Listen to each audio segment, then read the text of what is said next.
Hello, and welcome to The Clear Voice, brought to you by Clear Career Professionals. I'm your host, James Groom. This week, I'm joined by Clear's president, Michael Boese. Welcome to the show, Michael. Thanks, James. It's an honor always to be on the program. We have such a great following that's beginning to know about the Clear Voice. And, I'm just now leaving the TML conference here in Fort Worth, Texas, and had the opportunity also to attend ICMA conference in Tampa.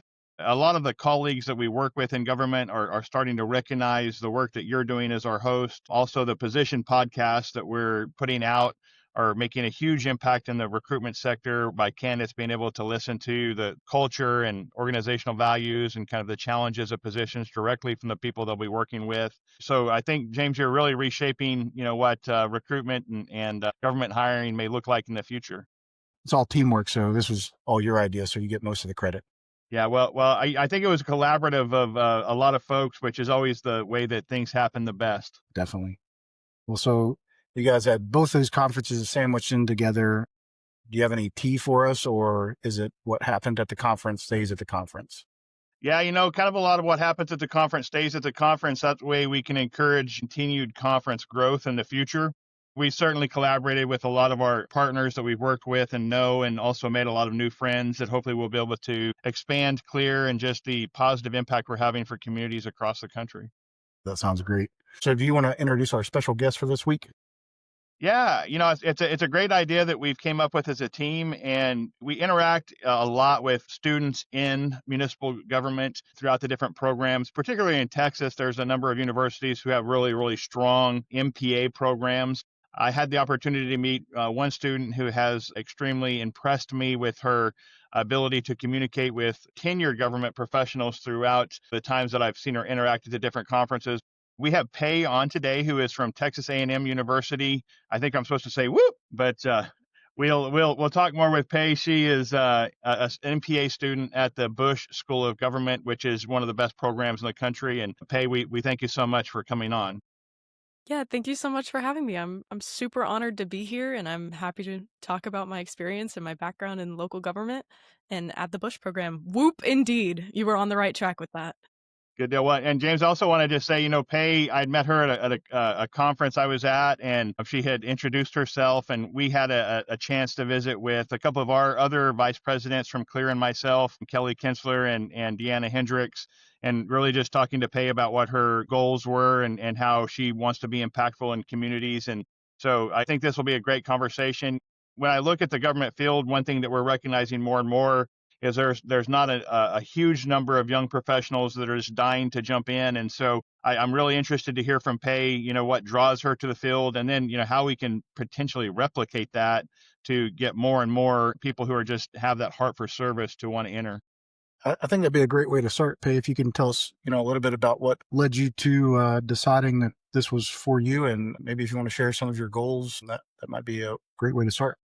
Well, thank you so much. Yeah, so just a little bit of background about who I am. I grew up in North Texas with two really awesome parents who kind of centered their lives in Christ and in giving back to his message. That is part of what inspired me to go to Texas A&M University. Grew up in a huge Aggie family, right? I'm a legacy Aggie, probably fourth gen, which is great, but it was Texas A&M or bust, and I came here in undergrad in the sociology program. I studied sociology because I have a deep passion for kind of learning about society and how it works and how different people fit into it in different ways, contribute different things. That's really the foundation and the background of me caring about public service. My mom, growing up, also had a lot of block parties. She was the lady in our neighborhood who just coordinated everything. Growing up and seeing how communities interact with each other, and then having an academic foundation in my undergrad of learning how different people in society affect one another, learning about those relationships and how people can give back to their communities and want to give back to their communities, but don't always have the resources to do so, made me realize that as one of the few people who do have the resources to do so, I feel so called to do that. So my concentration at the Boese School now, I'm earning my MPSA, which is a Master's in Public Service in Administration, which is a really big part of the Boese program. They really put a strong emphasis on public service. my emphasis is in neighborhood services. So my goal is to go into hopefully working for the city of College Station, where I did my internship this last summer. I have a lot of mentors there who have really encouraged me to hold on to the values that I hold dear. One of those is community service and being able to give back to local neighborhoods and residents here. In an ideal world, what would the entry level position you'd be looking at going into?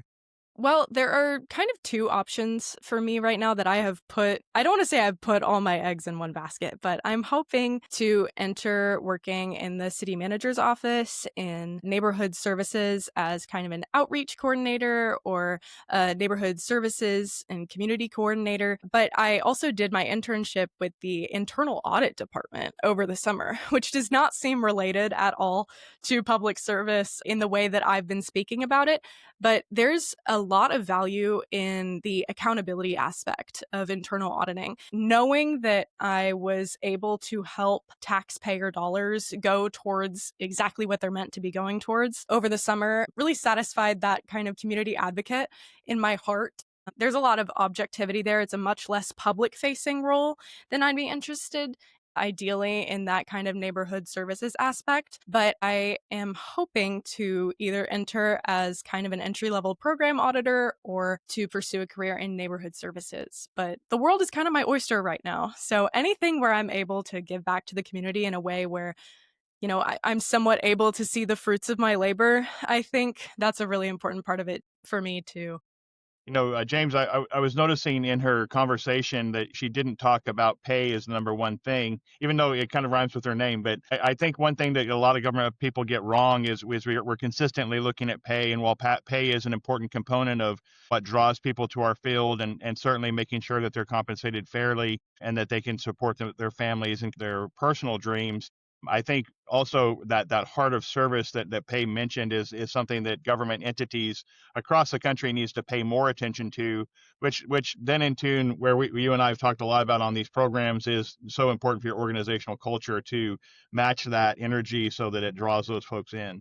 I also think it's a testament to College Station. If you've done an internship there, you've gotten to see inside the organization, and that must speak well to their culture. So, Pey, can you tell us a little bit about what your experience was like inside the workplace? Yeah, I was going to jump on that the minute that you finished talking because over the summer, working with the internal audit department, I will go ahead and start by saying the chief internal auditor of College Station, Ty Elliott, he is a magnificent man to work for, and he's a wonderful leader with a true heart of public service. This is embarrassing to admit, but I tell this story every single time I talk about my internship. I cried during my interview. For the City of College Station audit internship because I had such a passion for public service. I was recounting a situation that I had been in where I worked for a small business that was bought out by a corporation. And the way that the corporation turned around and treated our customers, I found abysmal. I was so disappointed. I did not feel passionate about working for the company anymore. It completely took the service aspect out of what I had been doing. And when I was talking about how I felt that our customers had been exploited, I started getting a little emotional. And he looked me in the eye and he said, "I can tell that this means a lot to you." And I just started bawling. He emailed me I think it was the next day, the very next morning, and he offered me the internship position. And when I asked him about it, he said it was because he could tell that I cared so deeply about public service. And that, I think, speaks to the quality of College Station as an organization. They truly have people in high-level positions that care about public service. All of the people that I've spoken to at the city that serve as my mentors, that served as my supervisors during my internship, are very satisfied with the city manager and the way that he prioritizes our employees at the city. I actually recently hosted for our ICMA chapter. I don't know if I've mentioned that yet, but I am the president of our student chapter of ICMA at Texas A&M. We recently hosted an event where we talked to graduates of the Bush School who now work for the City of College Station. One of the things that we addressed was work-life balance. And they are incredibly satisfied with the way that work-life balance happens at the City of College Station. A lot of them value flexibility from their supervisors, and it does tend to go a little bit from department to department, right? It varies. But Like in the internal audit office, I know that we really prioritized kind of work-life balance, health. There was a point over the summer where I had suffered an injury, and Ty, my supervisor, cleared out a storage closet just so that I would have a place to consistently stretch and make sure I wasn't getting like too tight during the day. So the people at the city really truly care about the people that they serve, and that includes people in their own organization. So I was really proud to work for the city, and that's part of the reason I'd love to go back there. Pey, your passion kind of exudes itself just listening to you. Serving as the president of the ICMA chapter, are there lots of people like you? Are there lots of young people that have this passion and would be coming into our field soon? Oh, yeah. Oh, yeah. I think at the Bush School, especially, it's nice because going from undergrad, where you're kind of just surrounded by people who are just trying to get their degree, right? Everybody has varying levels of passion for something or other. Even in the major focused classes, like my undergrad was in sociology, you'd still have engineering majors who come in and don't really give it their all, right? Because they're just there to get a passing grade. But I think at Bush School, especially now as a second year student experiencing a capstone project, you're able to see everybody's passion for public service really come out and flourish. There are definitely some people in our program who have that passion to a different level. Like, you will just see people dedicating all of their time to volunteer events, people dedicating their time to service opportunities within their student orgs. And then there are other people who clearly are just struggling to get by. You know, they're working multiple jobs. Maybe they don't have as much time for all of that public service to put on display in a volunteer sense. But everybody is there for a reason, right? Like, we all had to go through interviews. And I think when Bush chooses the students that they are allowing to come and participate in their program, they are choosing wisely. Well, that's good to hear. One of the things that we talk about sometimes is the difficulty in finding enough great leaders out there. So I'm glad that Bush is helping push those people into a life of public service, because it's not always the easiest job, for sure. There's a lot of options in government work. So if you want to do public service, there's a whole lot of options, and you've got state and federal jobs. It sounds like you've got your sights set on a local job. Can you tell us, why you looking at local government as compared to maybe state or federal jobs? So I guess part of it, I kind of touched on this earlier, but my mom growing up was always a very community-centric person, right? Hosting all the block parties, making sure that we had, police and fire present to introduce themselves to the community. She cared a lot about neighborhood level family almost, like truly making a community. And growing up, especially in the digital age, right? Like, I was born in 2002, and sometimes that's crazy for people to hear, but I was 5 years old when the iPhone came out. It's crazy to think about, but that's the age that I grew up in. And I think graduating high school in the middle of the pandemic also showed me that there is a lot of potential for community decline. There's an entire generation of people who are raised to socialize behind a screen. And now we're seeing community happen in a completely different way. And I think that also going into undergrad studying sociology, I was able to kind of compare my own anecdotal experiences with witnessing that community change, an academic analysis of how society functions for different groups of people. I realized that I love to prioritize seeing the fruits of my labor. And as I moved forward, kind of even learning about local government, I used to think that I wanted to work for the city of Dallas, right? In the Dallas area where I grew up, I thought I wanted to work for a massive city. I've always been a city girl. Like, I have always been loving the hustle and bustle of everything, because sometimes that's where communities are the strongest. But I realized that being a cog in a machine of that size may not necessarily have satisfied me. Once I realized that working in local government at an urban city level that size may not be satisfying to me, I realized that state and federal might as well be out of the scope completely. I'll widen the scope a little bit. I know you just asked about me, but I've also noticed a lot of my, colleagues at the Bush School have been pivoting from federal to state or from state to local recently. The scope of public service has been decreasing for my cohort, I would say overall, especially with all of the changes being made in the federal government right now. I mean, as we're recording this podcast, the federal government is still shut down. So a lot of my compatriots have been feeling the effects of that and the uncertainty of that. I had multiple classmates of mine lose their internships over the summer due to funding cuts and hiring freezes over the summer. I think that's another reason why a lot of people are pivoting to local. But I think there's a lot of room for people in local. There's a big need for people to pivot to local. So it could be a silver lining. But in terms of my own personal passion, it's just kind of always been there. Like needing to see the fruits of my labor, knowing the community that you're serving is a lot easier to do the smaller the community is. Yeah, having that impact is a whole lot easier to visualize definitely inside of a community. I work in what's, a small city now, and I've worked in a slightly bigger city. And of course I've worked for the state and I've done some other things. Inside the small community is where I'm able to see that impact on a daily basis. And you can also see when you're not doing something, you can also see that lack there a whole lot easier and pivot and fix those things a little bit easier. Yeah. Yeah, and Pey, I want to pipe in for a second if I can. In talking with a lot of the HR directors that we get to work with and that city manager group that we know and work well with, is there something that you're seeing from our field that either you or your classmates are recognizing that we could do more of, or that would really help get more and more people, I guess, more interested, but also understanding exactly what their potential impacts can be? I think overall, it's one thing to be in a graduate program that's very centered towards public service, and I'm very grateful to be in that position.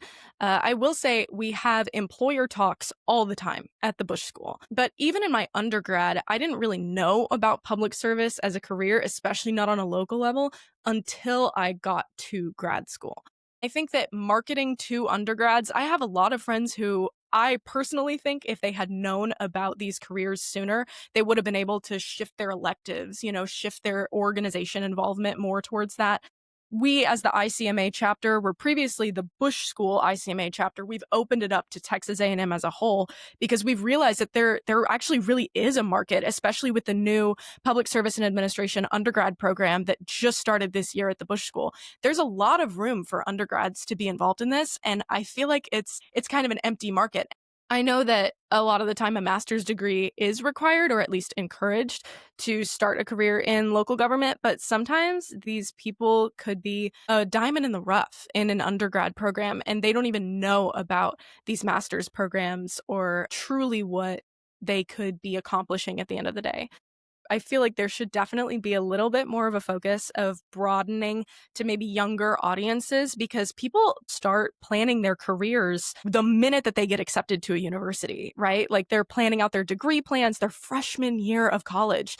That trajectory could be determined at a much younger age. And I'm lucky that I have coincidentally a passion for public service and just happen to align very closely with my degree plan. But there's a lot of people that I know of that don't even know about this career option, or they have a lot of misconceptions.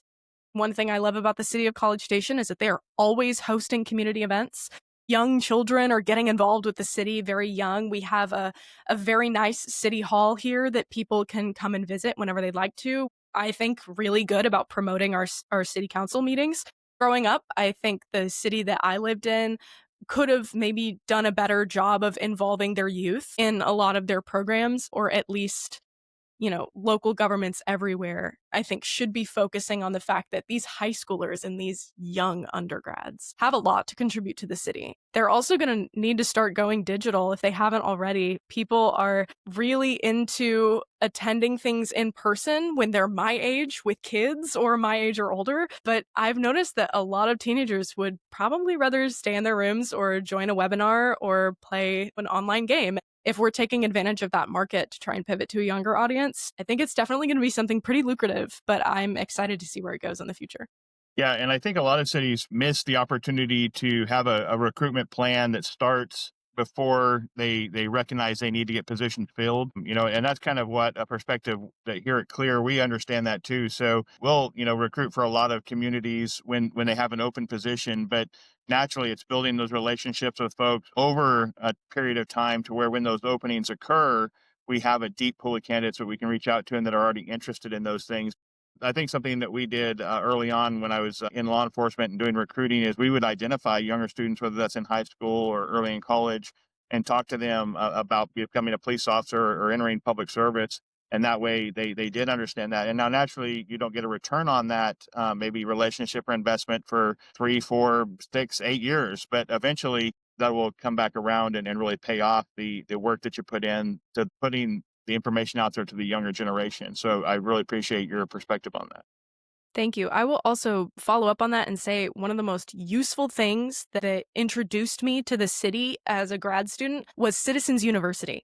A lot of small governments will kind of start having these citizen university programs where it gives residents in the community the opportunity to learn about multiple facets of the city. But I was the youngest person in that program and I was already earning my master's degree in public service. Having more youth-oriented programs like that would have been so useful for me. Some places have them already, or they'll have like a youth police academy.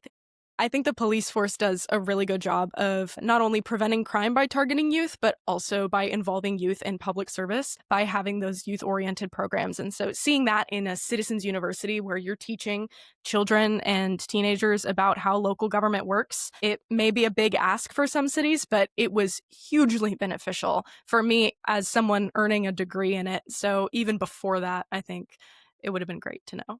You mentioned a couple of times about the people behind the screens, whether that be the community or the young people. And I know you were talking about, bringing them out for, some of these programs. How do we actually connect with them? Because, cities are all on Facebook and young people are not necessarily on Facebook. So how do we find the young people? And then even in a broader sense, how do we get those people out from behind the screens? Or do we need to figure out how to better interact with them through the screens?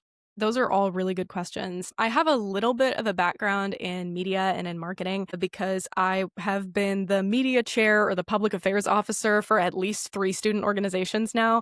I also run the Instagram account for the Texas A&M ICMA chapter. And I think there's a lot of value in social media if you're using it correctly. A lot of people, I think, and organizations that I've seen so far will make an account, but they won't have the staff to dedicate to truly marketing with it. I think that people prioritizing marketing and communication degrees is slowly increasing. One thing that I've noticed as someone who is on social media all the time and also trying to grow my own personal platform is that in order to maximize your reach on social media, you have to be using it. You have to be staying up to date on all of these trends. And oftentimes that takes a PubCom team, or it takes at least one representative of your team who is using social media often. You have a largely older group of people who work for your city or for your organization. Sometimes that's a gap, right, between who your target audience is and who you have representing yourself on social media. And unfortunately, it's almost ageist to say we need a young person to come. So that's not what I'm trying to say. I think there are a lot of young communication specialists and people who are really interested in marketing who have a good background and a good track record of gaining and maintaining engagement online. And on platforms like Instagram and TikTok, which are, rapidly expanding and rapidly changing platforms. Having somebody who is able to keep up with that, able to interact for you, because it's not just about posting, it's also about engaging with other accounts and other people. Make sure your city's page and your tourism page and your police page are all interacting with each other in a public-facing capacity. Having content that's ready to go on those platforms, like you guys having this podcast that's able to go out to multiple different groups of people on multiple platforms. That's something that's really helpful to engaging the youth, I guess you should say. But there's, it's going to be a rapidly changing platform and every organization is going to have to keep up with that. So I recommend starting now. You talked briefly about your internship at College Station. How much of a value is that for you getting inside? And of course, you were talking about something that you weren't even particularly interested in, and now that's one of your targets.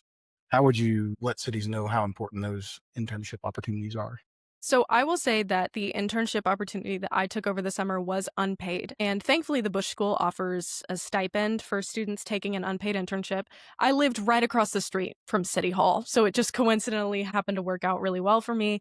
I'm in a privileged enough position to where I can take an unpaid internship, but I know a lot of students who can't. And I think that's something we brought up pay a little bit earlier. Not me pay, money pay.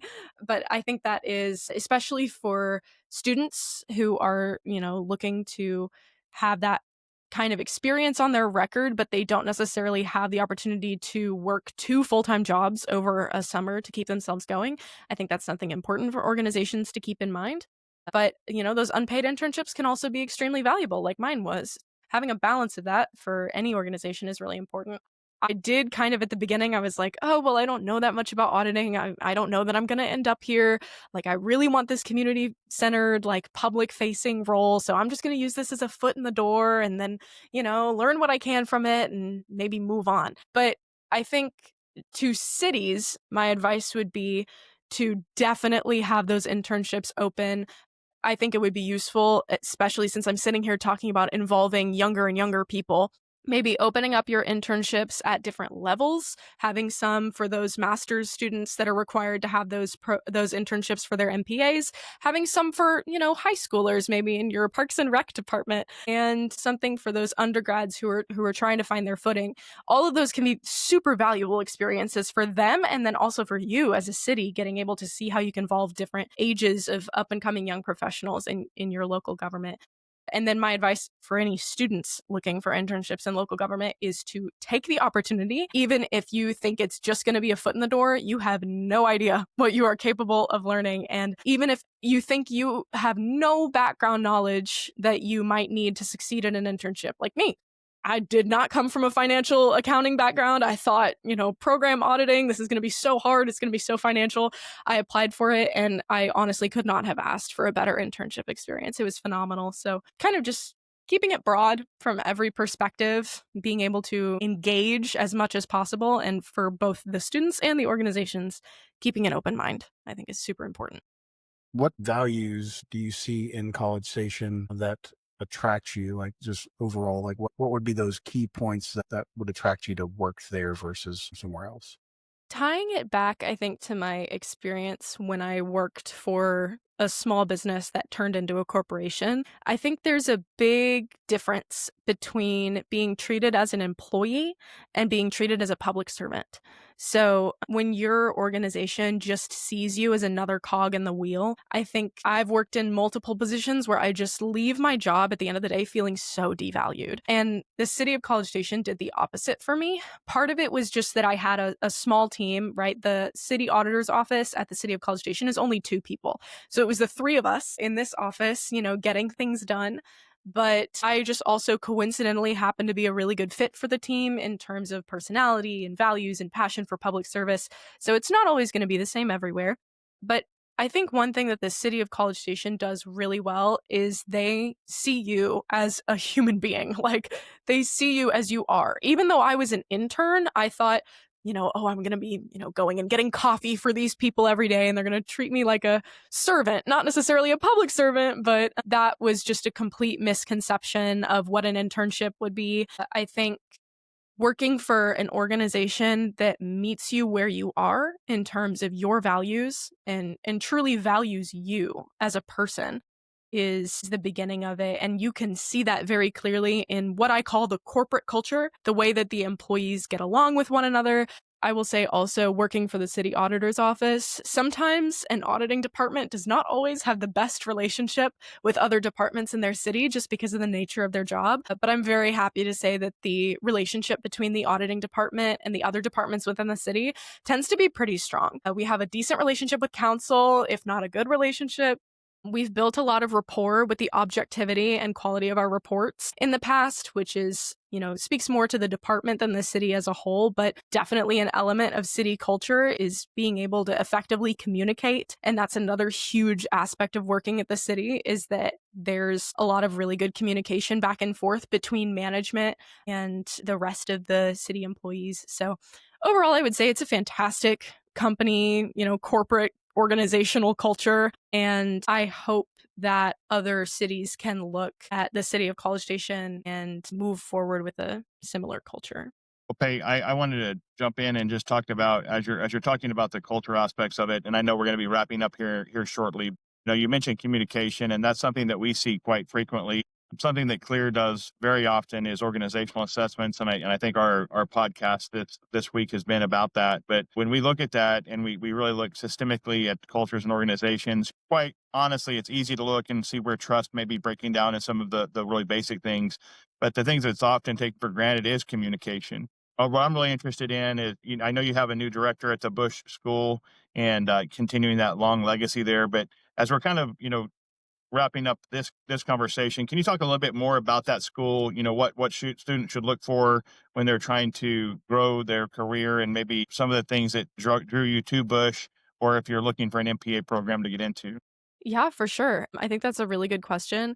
One of the biggest things that drew me to Bush is the fact that I am a 3+2 student. So I still have not graduated with my undergraduate degree yet. I am doing a 5-year program. So 3 years of undergrad, 1 year where I'm still in undergrad, but I'm taking grad classes. And then I'm actually in my final 5th year right now where I'm full grad student taking all grad classes.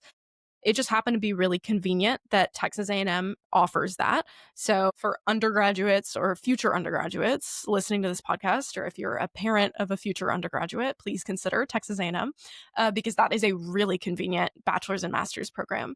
I will also say that one thing that stood out to me at the Bush School was interview conference weekend. So after you apply, you are invited to interview, given that you meet, all of the base level requirements. And they sit you down, make sure that you are hearing from not only people who have graduated from Bush who now work in the workforce, but people who are currently at Bush. They give you, guides and mentors the whole 2 days that you're there interviewing. And I think that that's a great opportunity they give you to get to know the school. Really, interview conference weekend is less about inviting future students to interview with us as a school to make sure that they're the right fit. It's the other way around. It's really giving the students the opportunity to come see that the school is the right fit for them. That's something that I was super grateful for as a student. I will also say that one thing that really stands out to me at Bush is just how many opportunities that they give you to learn about so many different things. One thing that I have kind of picked up on as I've been going through my grad program is that you have to commit to grad school like it's a 9 to 5 job and a pet that you can't let go of. It's going to need you 24/7 sometimes, and then you're going to have to commit to that. So make sure that wherever you're going has a culture that will support you, has resources available to you, has all of these different, and that's one thing that I love about Bush is that they are constantly offering career talks. They're offering policy presentations. They've got a great career services department. They have a writing resource center. We've got so many different options and resources for people that truly, and the professors, I will also say, offer office hours so often, and you will need to go to them. And that's really helpful too. But truly, it's difficult to go to Bush and take it seriously and feel lost. I don't think there's been more than like a few hours at a time where I've ever felt truly lost or in trouble before I've immediately been able to find a solution somewhere in the Bush School. Making sure that they are able to support you, having those kinds of programs available to you, not only as a student, but in your journey to become a future public servant, I think is enormously important. Before we get off here, I've got one more question for you. If you're looking 5 to 10 years out from where you are today, where do you hope to see yourself? And more importantly, how will you measure whether you're successful or not? That's a really good question. Honestly, just want to be in a position where I can look around me and either be fully satisfied with where my community stands and my role in that community, or know exactly what needs to change and have a plan to change it. For me personally, if I were living and working in a massive metro area, sometimes I might start to feel a little lost. I might not be able to keep track of all the eggs in the basket or all the pies that my fingers are going to be in inevitably. But working in a mid-sized community like College Station, I hope to be able to look at my community and say, I've been able to change that, or I've been able to ensure that this level of quality is being delivered for this level of service. And I don't know what position I'm going to end up in. I don't know what organization I'm going to end up serving. The world, like I said, is my oyster. If I don't have the pearl of that oyster kind of clutched in my hands, I just hope I can see it from a distance and know exactly how I'm going to get there. That's great. Michael, we still didn't hear large salary and all these fancy benefits. So I think maybe there's some hope in public service still. Yeah. Yeah, well, I think Pey, you certainly have a bright future, and I think the profession, as we meet more and more students like yourself, we get excited about the opportunities for communities to continually impact the quality of life for their citizens. It's such an honor having you in the program, and I really enjoy working with the Bush School. Even though I'm a UTD grad, it's all right for me to say that Bush has a really great program down there. But James, I just want to let people know that, even though it's the end of the year, we're going to be kicking off some really amazing recruitments here in the next few weeks. Certainly, we made some really good connections at the conferences, and cities are in need of good people in leadership roles in public works and in a number of different areas. So I just really want to encourage our listeners to be paying attention to not only our weekly programming, which has amazing guests like Pey and some of our other fellow government people, but also be paying attention to the Position podcast. We really want to find really amazing people to serve these communities. So thanks for letting me be on the program today. I really appreciate it. Of course. And Pey, you'll have to keep us up to date with your career journey. We're definitely interested to see you succeed, and we know you will. And thank you for joining us today. And thanks to all the listeners for tuning in. Be sure to follow Clear on LinkedIn and visit our website to see the latest career opportunities and learn more about our services. And we'll catch you next time.